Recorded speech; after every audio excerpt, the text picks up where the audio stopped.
के मन में बस एक बात थी कि मुझे जल्द से जल्द दीक्षा लेनी है। और दीक्षा लेने के लिए उनके मन में जब यह भावना आई तो दीपा मां काफी बार उनकी ये बात सुनकर तमतमा उठती। वे चाहते थे कि उनके पुत्र का पुनर्विवाह हो जाए।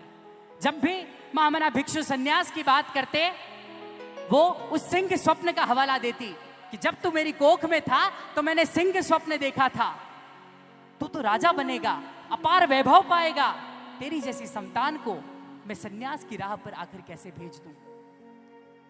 पर महामना भिक्षु के मन में संयम के प्रति वो आसक्ति इतनी ज्यादा जग चुकी थी कि अब उसे रोक पाना असंभव सा हो चुका था।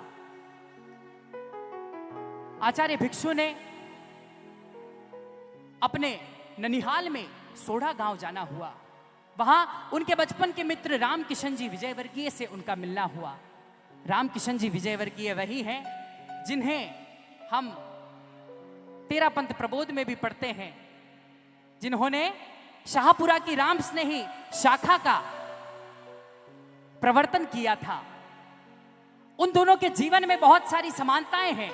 वो समानताएं कैसे हैं कि रामकिशन जी और भीखण जी दोनों का विवाह हुआ था, दोनों की धर्मपत्नियां दिवंगत हो गई, दोनों का मन संसार से विरक्त हो चुका था और दोनों संयम का मार्ग चुनना चाहते थे।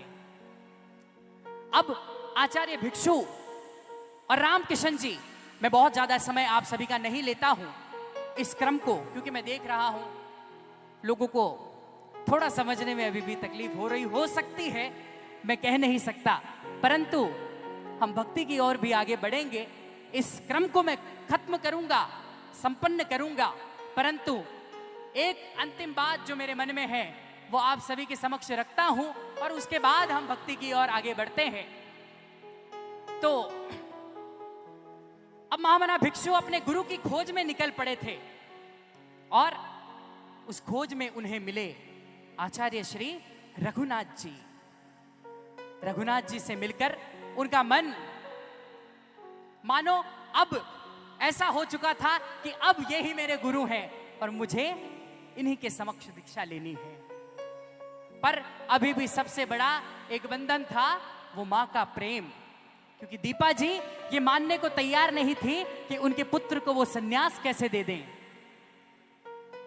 बहुत समझाने के बाद भी जब मां नहीं मानी तो खुद आचार्य श्री रघुनाथ जी का उनके घर पर आगमन हुआ और उन्होंने समझाया कि तेरा पुत्र सिंह बनेगा, तेरा पुत्र राजा बनेगा, किंतु सिंहासन पर बैठने वाला राजा नहीं, वो धर्म ध्वनि फैलाने वाला राजा बनेगा। साधु जो राजाओं का भी राजा होता है, तेरा पुत्र जाने कितनों के जीवन को आलोकित करेगा। तो ऐसा सुनकर मां का मन पिघल गया और उनकी ममता ने, उनकी करुणा ने आशीर्वाद का रूप ले लिया और उन्होंने महामना भिक्षु को वो दीक्षा की अनुमति दे दी। अब अनुमति तो मिल चुकी थी, पर साथ साथ आचार्य भिक्षु के मन में था कि वो इस संयम जीवन को स्वीकार करें, उससे पूर्व वो अपने मां की संपूर्ण व्यवस्था कर देना चाहते थे। उन्होंने अपने सारे व्यापार, लेन देन, इन सभी को संभालते हुए और मां के हाथों में एक बड़ी रकम लगभग 1000 रुपए रोकड़ा उनके आगे की जीवन की, उनका आगे का जीवन निकल पाए, गुजर पाए, उसके लिए उन्होंने मां के हाथ में वो राशि दे दी थी।